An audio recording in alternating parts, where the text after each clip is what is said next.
30,000 తులం ఉన్నప్పుడు మేము 25-30,000 తులం ఉన్నప్పుడు మేము చెప్పడం జరిగింది. కానీ 30,000 60,000 కావచ్చు ఒప్పుకున్నాం. కానీ ఈ రోజు 2 లక్షల రూపాయల వరకు వెళ్ళింది కాబట్టి అది ప్రస్తుతానికి దోపిడీ దొంగల్లాగా ఆల్రెడీ సూచనలు చేసిందో ఆ సూచనలు ఫాలో అవుతా ఉంటారు ఇక్కడ నుంచి మీరు. సుప్రీంకోర్టు రీసెంట్ గా ఉచితాలు ఏమి వద్దు, మీరు రాష్ట్రాన్ని దివాళా తీయమాకండి అన్ని కంట్రీ మొత్తం చెప్పింది, నాట్ ఓన్లీ తెలంగాణ, అన్ని రాష్ట్రాలకి సూచనలు చేసింది కదా. దాన్ని తీసుకుని బేరీజ్గా ఇక మిగతా అన్ని పక్కన పెట్టేసి రాష్ట్ర అభివృద్ధితోనే ముందుకెళ్తా ఉంటారు. ఇక పాత అన్ని వదిలేస్తూ ఉంటారు. లక్ష్మణ గారు, నేను గతంలో కూడా మన డిబేట్ లో కానీ వేరే ఛానళ్లలో కూడా నేను చెప్పింది ఉంది, ప్రజలకు నిజంగా కూడా ఈ ఉచితాలన్నీ పక్కన పెట్టి విద్య వైద్యం మీద కనుక ఫ్రీ చేస్తే ప్రతి ఒక్కరు కూడా తెలంగాణలో సుభిక్షంగా ఉంటారు. ప్రతి ఇంట్లో ఒక 2,000-4,000 పెన్షన్ పెంచితే ఒక్కరికి వస్తుండొచ్చు 4,000 రూపాయలు నెలకి. కానీ ఒక్క ఇంట్లో 2 లేదా 3 పిల్లలు ఉన్నారు కాబట్టి వాళ్ళ ఫీజు కట్టడానికే ఈ రోజు తల్లిదండ్రులు ఇబ్బంది పడుతుండ్రు. ఆ ఇంట్లో ఒక కుటుంబంలో ఎవరికైతే జబ్బు వస్తే హెల్త్ ఇష్యూస్ వస్తే హాస్పిటల్ ఉంటే ఇబ్బంది అవుతుంది. శివప్రసాద్ గారు, నేను కంక్లూడ్ చేస్తాను. శివప్రసాద్ గారు ఒక విషయం నేను ఏమంటున్నా అంటే మన శివప్రసాద్ గారు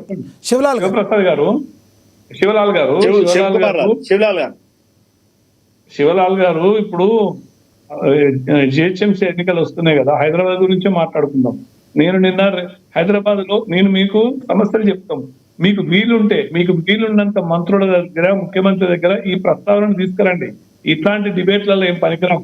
అక్కడ మనం మీకు అవకాశం ఉంటే, మీరు కూడా డాక్టర్ కాబట్టి చెప్తున్నా, నేను నిన్న 2 హాస్పిటల్ తిరిగిన. ఒకటి కోరంటి హాస్పిటల్, రెండవది ఉస్మానియా హాస్పిటల్. ఈ హాస్పిటళ్లలో ఎంత అధ్వానంగా ఉందంటే పరిస్థితి, నడవడానికి కూడా అసహ్యంగా ఉంటది. మెయింటెనెన్స్ సరిగ్గా లేదు, రెస్పాన్స్ సరిగ్గా లేదు.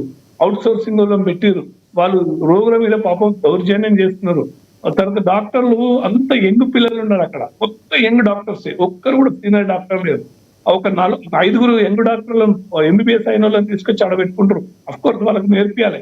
ఒక హెచ్ఓడి ఉంటారు అక్కడ, వీళ్ళందరూ ఆ హెచ్ఓడి మొబైల్ ఫోన్ చూసుకుంటూ ఉంటది. ఆ ఆడ డాక్టర్, నేను చూసిన ఆడోళ్ళు ఆ మొబైల్లో ఉంటది ఆమె. ఈ యంగ్ డాక్టర్స్ ఏం చేస్తారు, పేషెంట్ వస్తారు, చూస్తారు వాళ్ళకి ఏం తెలియదు పాపం. వాళ్ళని చూస్తారు, ఒకటి ఇట్లా చూసి చట్ట చూసేసి మన మొబైల్కి వెళ్ళిపోయి దీనికి ఏందని అన్న చూస్తున్నారు వాళ్ళు. అక్కడ ఆమెను అడుగుతున్నాము, మీరు రాగానే నామంటారు. నిర్లక్ష్యం ఉన్నది, ఎంత నిర్లక్ష్యం డాక్టర్లకి. నిజంగా కొత్త డాక్టర్లకు పిల్లలకి ఏమీ రాదు. ఫస్ట్ ఆఫ్ ఆల్ ఆమె నేను చెప్పిన కంక్లూడ్ చేయండి, ఆమె హెచ్ఓడి అన్నది సీరియస్నెస్ తీసుకోవాలి. హెచ్ఓడి సీరియస్నెస్ తీసుకోవడం లేదు. ఈ పిల్లలకు కూడా పాప ఏం నేర్పించడం లేదు. అన్నిటి మించి రోగులకు రెస్పెక్టే లేదు, ఆ క్లీన్నెస్ అన్నది అసలే లేదు. సో 2 హాస్పిటల్ సంగతి చెప్పాను నేను. మీరు ఏమైనా అవకాశం ఉంటే జిహెచ్ ఎన్నికలకు పోయే ముందు మీరు దీన్ని క్లీన్ చేసిపోతే డెఫినెట్గా మిమ్మల్ని ప్రజలు నమ్ముతారు, ఓట్లేస్తారు. మీరు కంప్లైంట్ చేయండి. ఎస్ రాజమౌళి గారు, ఒకటి మీరు ఓన్లీ డాక్టర్స్ విషయంలో అయితే చెప్పారు, అసలు ఇప్పుడున్న ఎడ్యుకేషన్ సిస్టమ్ ఎలా ఉందంటే మీరు ఏం చెప్తారు? దేశవ్యాప్తంగా ఎడ్యుకేషన్ సిస్టంలో మార్పులు రావాల్సిన అవసరం ఉందంటారా? చరిత్ర నుంచి దాని గురించి కూడా నేను చెప్తున్నా, దాని గురించి కూడా ఎలక్షన్స్ పోయేటప్పటికీ చెప్తున్నా. వీళ్ళంతా రోజు భయంకరమైన ఎడ్యుకేషన్ సిస్టమ్ హైదరాబాద్ లో నడుస్తుంది. లక్షల ఫీజు గుంజుతున్నారు. ట్రైన్డ్ టీచర్ లేరు. 10th క్లాస్ పేరెంట్లకు టీచర్ ఉద్యోగం ఇస్తున్నారు.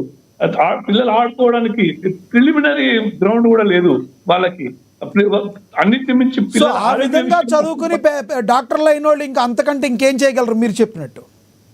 అదే అంటున్నా, దౌర్భాగ్యమైన స్థితి. పాపం ఇందాక శివలాల్ గారు ఏమన్నారంటే ప్రజలకు వైద్యము, ఆరోగ్యము, ఉచిత విద్య ఇవి ఇవ్వాలన్నారు. ఇవి 3 కాంగ్రెస్ ప్రభుత్వం ఫెయిల్ అయింది. నేను అనుకుంటా ఈ ఎన్నికల ముందు వీళ్ళు ఏం సాధిస్తారని అనుకోను. కానీ ముఖ్యమంత్రి గారు అంటే నేను ఆయన ఒక అనుసంధానకర్తగా చెప్తున్నా, ఆయనకు అవకాశం ఉన్న డిస్కషన్ చేయండి మీరు దయచేసి. ఈ 3 ఇప్పటికిప్పుడే తొందరగా రిఫార్మ్స్ కాలేవు, కానీ వాళ్ళకు సూచన వెళ్తుంది. ప్రైవేట్ విద్యా వ్యవస్థని కొంచెం ఉళ్ళు కట్టబట్టి కసకరి పొడిచినట్టు చేయండి, విద్యారంగాన్ని పొడిచినట్టు చేయండి. తర్వాత వ్యవసాయ రంగానికి కూడా మళ్ళీ చెప్తున్నా, వ్యవసాయ రంగానికి వాళ్ళకు కూడా చేయుతనివ్వండి. ఇవి 3 పాయింట్లు చక్కగా చేస్తే మీరు ఏమన్నా ధన్యవాదాలండి చర్చలో పాల్గొన్నందుకు శివలాల్ గారు. ధన్యవాదాలండి రాజమౌళి గారు, ధన్యవాదాలండి గంగాపురం వెంకటరెడ్డి గారు చర్చలో పాల్గొన్నందుకు. ఏదేమైనప్పటికీ తెలంగాణలో రాజకీయాలు అయితే వేడెక్కాయి. కాంగ్రెస్, బీజేపీ, బీఆర్ఎస్తో పాటు మరొక రాజకీయ పార్టీ కూడా అవతరించబోతుంది.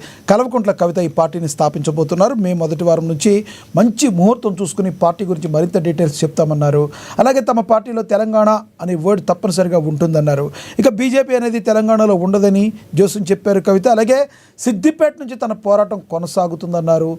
ఇక రానున్న రోజుల్లో ఏం జరగబోతుందో మనం కూడా వేచి చూడాల్సిన పరిస్థితి. ఇది వాళ్ళ స్పెషల్ డిబేట్ చూస్తానండి. నమస్తే.